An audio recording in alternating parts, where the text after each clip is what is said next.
સોમનાથ તીર્થમાં બ્રહ્મકુંડ. લેખક ભગુભાઈ પૃચ્છક. પ્રભાસ ખંડ અધ્યાય 56. 10મા દ્વાપર યુગમાં ચંદ્રમાં સ્થાપિત સોમનાથની પ્રતિષ્ઠા કાર્ય સંપૂર્ણ કાર્ય પૂરું થયું. પ્રતિષ્ઠાના આચાર્ય પદે વિરંચી નામના બ્રહ્માજી હતા.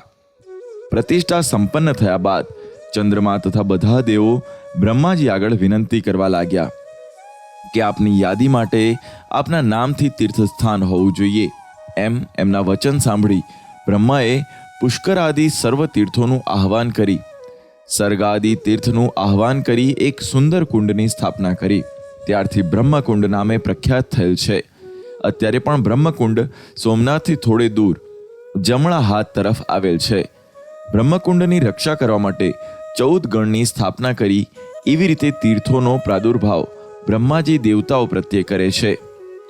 હે સુર સત્તમો, ભક્તિભાવવાળા લોકોએ સ્નાન કરવું, દાન આપવું આ સિદ્ધિ પામવાનું ઔષધ છે. તેમાં પણ કોઈ ધાર્મિક પુસ્તકનું દાન શ્રેષ્ઠ છે. ત્યાર પછી બ્રહ્મેશ્વર મહાદેવની સ્થાપના કરી. તે બ્રહ્મેશ્વર મહાદેવ તરીકે પ્રખ્યાત છે. તેની બાજુમાં હિરણ્યેશ્વર મહાદેવ છે. તેની સામે મૃત્યુંજયનો જપ કરી દશાંશ હોમ આપવો. આ સ્થાન પર પિતૃ મોક્ષાર્થે પિંડદાન કરવું. તેની બાજુમાં ભૈરવેશ્વર મહાદેવ છે. તે ભૈરવ સ્થાપિત છે. બાજુમાં ભાસુર તીર્થ હતું. તે સમયે જુદા જુદા વર્ણનું દેખાતું હતું. રાતું, કાળું, તામ્ર વર્ણ વગેરે નાના પ્રકારથી દેખાતું. અત્યારે પર્યાવરણને લઈને ફેરફાર થયા છે. પૂર્વે બ્રહ્મકુંડના પાણીમાં રૂપું, તાંબુ વગેરે પ્રયોગથી સુવર્ણ બનતું એવી માન્યતા હતી.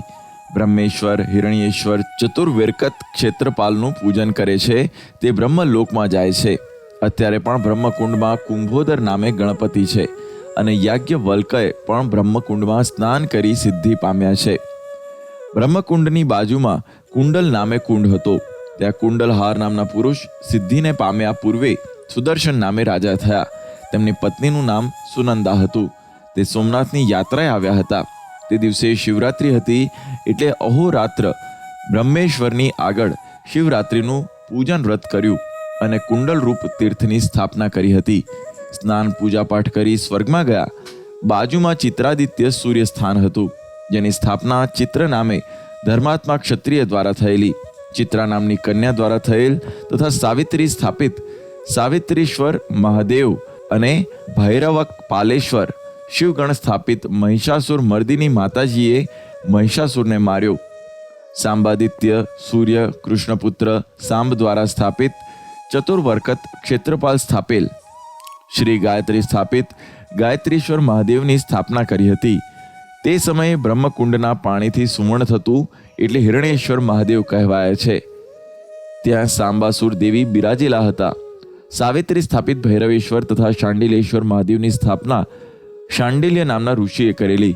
ક્ષેત્રમૂર્તિ રાજા દ્વારા સ્થાપિત ક્ષેત્રેશ્વર સાંબ નામના રાક્ષસને માર્યો એટલે સાંબાસુર દેવી કહેવાયા. ભગવાન સોમનાથની પ્રતિષ્ઠા સમયે બ્રહ્માજીને ત્રિકાળ સંધ્યા કરવા માટે 3 સ્થાન બનાવેલા. જ્યેષ્ઠ પ્રાતઃકાલ સંધ્યા, મધ્ય મધ્યાહન સંધ્યા કરવા માટે કનિયસ અને સાયમ સંધ્યા એમ 3 ભાગ બનાવેલ. કંકાલ ભૈરવ સ્થાપિત ચતુર્મૂળ મહાદેવ તીર્થના રક્ષણ માટે રહેલા છે.